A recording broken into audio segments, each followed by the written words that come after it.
In today's video, you'll learn something that can really help you. So like it and subscribe so you don't miss the next ones. Let's get started. He could barely breathe. The lion cub was lying on the cold floor of the Nairobi Animal Rehabilitation Center with his little eyes half closed, his belly pressed against his ribs, and his fur dull like burnt straw. Veterinarian Dr. Adiz Okonkwo knelt beside him and remained silent for a few seconds. She didn't need any equipment to know that the animal was dying right in front of her. They had found the cub on the side of a dirt road, alone, with no trace of his mother for miles. They estimated he was between 6 and 7 weeks old. He weighed 1.8 kilograms. He should have weighed twice that. In addition to severe malnutrition, the tests revealed an aggressive respiratory infection that had already compromised part of one lung. The entire team knew it, but no one said it out loud. The chances were minimal. In the days that followed, Adiz and her colleagues did everything veterinary medicine allowed. Broad-spectrum antibiotics, force feeding every hour, nebulization, constant warmth. The cub, who was given the name Kofi, responded very little. There were moments when he simply stopped moving for hours, and the team had to check if he was still alive. What no one could explain was one thing. Why, even with all the technical support, did Kofi seem to be giving up? It was with that question that everything began to change. At the same center lived a Capuchin monkey named Zara. She had arrived at the facility 3 years earlier, still a baby, rescued from illegal animal trafficking. She grew up among humans, learned to trust them, and over time developed a behavior the staff had never seen in any primate. She cared for the other sick animals. She would stay close, observe, and sometimes, without any instruction, begin grooming. That gentle fur cleaning that primates do to create bonds. No one planned what happened next. On an ordinary afternoon, while the door of one of the rooms was left slightly open by mistake, Zara quietly entered the space where Kofi was lying. The monitors recorded everything, and what the cameras captured at that moment left the team speechless. If you're enjoying this story so far, don't forget to subscribe to the channel, like the video, and tell us in the comments what you think, and which city or country you're watching from right now. Zara did not growl. She did not back away. She simply stopped at the entrance of the room, looked at Kofi lying on the floor, and remained completely still for almost an entire minute. It was as if she were evaluating something that no human there knew how to read. Then, slowly, she approached. The staff watching through the cameras held their breath. Kofi weighed less than 2 kilograms, was far too weak to react, and Zara was an adult animal, wild in her origins, unpredictable by nature. The correct protocol would have been to interrupt the contact immediately, but something made no one move. Zara sat beside the cub and began sniffing the air around him. With absurd, almost human care, she ran her fingers through Kofi's thin fur. It was not aggression. It was grooming, that behavior of cleaning and affection that primates use to create bonds with those they consider part of their group. Kofi did not react immediately, but he did not pull away either. When Adiz entered the room a few minutes later, expecting she would need to separate the two, what she found made her stop mid-step. The cub had slightly turned toward Zara and rested his head on the monkey's arm. It was the first voluntary movement Kofi had made in nearly 48 hours. That night, the team made a decision that went against every veterinary manual they had ever read. They allowed Zara to stay. In the hours that followed, something difficult to explain began to happen. Kofi's body temperature rose to a more stable level. His breathing, which until then had been irregular and shallow, took on a different rhythm. It was not a cure, far from it, but it was the first measurable improvement in days. The monitors recorded it. The numbers changed. What none of the veterinarians could understand was why. Zara did not replace any medication. She did nothing that science could quantify. She simply stayed there, warm, present, emitting that low, constant sound that primates make when they are in a state of calm. But there was something in that presence that antibiotics could not provide. the feeling of not being alone in the world. And Kofi, in some way that medicine still does not know how to name, seemed to understand exactly that. His body responded not to the treatment, but to the warmth of another living being who had chosen to stay. What happened in the days that followed, no one at that center had ever witnessed before. On the morning of the 5th day, Kofi stood up on his own for the first time. It was not a leap. It was not anything dramatic. It was 4 staggering steps toward the bowl of milk that the team left in the corner of the room. But those 4 steps made Dr. Adiz run down the hallway to call her colleagues, as if the building were on fire. No one laughed. Everyone understood. Zara was sitting less than a meter away, watching. When Kofi reached the bowl and began to drink, she made a low, almost inaudible sound.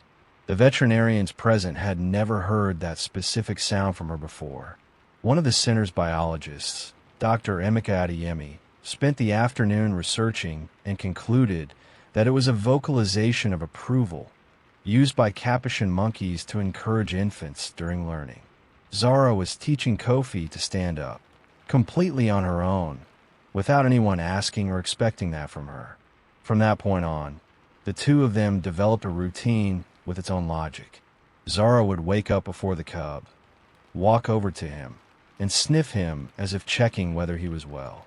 Only after making that check would she move away to eat. Kofi, in turn, began refusing food when Zara was not present. The team tested this 3 times on different days. The result was the same on all 3 occasions. The dependence was mutual and grew each day. Kofi's weight increased to 2.4 kilograms in the 2nd week, then 2.9, then 3.3. The lung infection began to give in to the antibiotics that previously seemed to have no effect at all. Adiz had a theory that she did not put in any official report, but mentioned quietly to Emeka one afternoon. Chronic stress suppresses the immune system. Kofi was dying not only from infection, but from isolation. When the isolation ended, his body began to fight again. No one could refute that.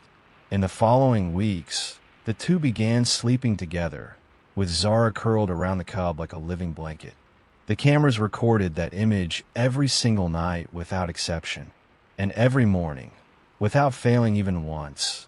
The first sound the microphone captured was Kofi's faint purring in response to Zara's gentle touch. What the team still did not know was that this piece would have a deadline, and when it arrived, the most difficult and painful decision of all would be waiting for them on the other side. Kofi turned 3 months old, and the problem became impossible to ignore. He now weighed 11 kilograms. In just 6 weeks, he would easily double that number. The play that once seemed harmless began to leave visible marks on Zara. It was not cruelty from the cub. It was pure instinct awakening in a body that was growing far too fast. One morning, during one of the monitored interactions, Kofi jumped on Zara with enough force to knock her down. She was not seriously hurt, but the scare was enough for Adiz to call a meeting that same day. The discussion lasted for hours. There were those who defended immediate separation. There were those who believed that abruptly interrupting the bond would cause behavioral trauma in Kofi that could compromise his development forever. Emeka remained silent for much of the time, looking at the notes he had taken over the past months. Then he said something that changed the direction of the conversation. Our community grows with every comment, so don't forget to leave yours and subscribe. I love to see how far our videos reach, so tell us in the comments. What state or country are you from? He asked, what would Zara choose if she could? No one had an answer to that, but the question lingered in the air. The solution came from an unexpected place. A private reserve in the interior of the country, the Baridi Sanctuary, had contacted them weeks earlier offering space for Kofi when the time came. What the team did not yet know was that the sanctuary had a specific structure, habitats separated by containment fences, but with shared visibility areas. Animals of different species could see, hear, and smell each other without physical risk. It was the only solution that preserved them both. The transfer was scheduled. And then came the part no one had rehearsed, the day of the separation. Adiz chose not to sedate either of them. She wanted it to be real, not erased. When the staff entered to take Kofi, Zara immediately realized something was wrong. She positioned herself between the cub and the humans, her arms completely open, emitting a sound that none of them had ever heard before in that place. It was not aggression. It was a plea. Kofi was taken. Zara ran to the gate and stood there, motionless, until the vehicle disappeared completely down the dirt road. Adiz had to leave the room immediately. She could not watch until the end. What happened when the two met on the other side of the fence at the Bardi Sanctuary 2 days later was something that science still does not have the right or sufficient words to describe with justice. When the sinner's truck arrived at the Bardi Sanctuary with Zara, Kofi had already been on the other side of the fence for 48 hours. During that time, the sanctuary staff reported that he had eaten very little, slept even less, and spent most of the time slowly walking along the fence with his head lowered. No one needed to guide Zara. She stepped out of the transport vehicle and, before anyone could direct her, went straight in the right direction, as if she knew exactly where he was. The moment the two saw each other separated by the fence was filmed by 4 different cameras. Kofi ran to the gate at a speed no one expected from a cub still in recovery. Zara reached the other side at the same time. The two stood still, nose to nose, separated by a few centimeters of metal, and remained like that for long minutes without moving. Then Zara began licking his face through the bars.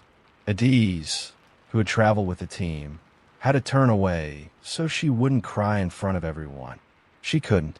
In the months that followed, the bond between them not only survived the physical separation, but reorganized itself into something more mature. Every morning, Kofi walked to the closest point of the fence that divided the two habitats and waited patiently. Zara appeared a few minutes later. They stayed together for a while, each on their own side, before continuing their day. It was a routine no one had programmed, and that neither of them abandoned even once. Kofi grew up healthy, balanced, and without the aggressive behaviors common in large felines raised without maternal reference. The specialists who evaluated him months later attributed that balance directly to his bond with Zara. She had given him something that does not exist in any veterinary protocol, a solid emotional foundation during the most critical months of his life. The story of Kofi and Zara is not about animals who became friends. It is about what happens when a living being decides, without any logical reason, to stay beside another who is dying, without guarantees, without obligation, without asking for anything in return, simply because she felt she should. That is not instinct. It is choice, pure and simple. If this story touched you in any way, leave your like, subscribe to the channel, and tell us in the comments what you thought and which city or country you're watching from right now.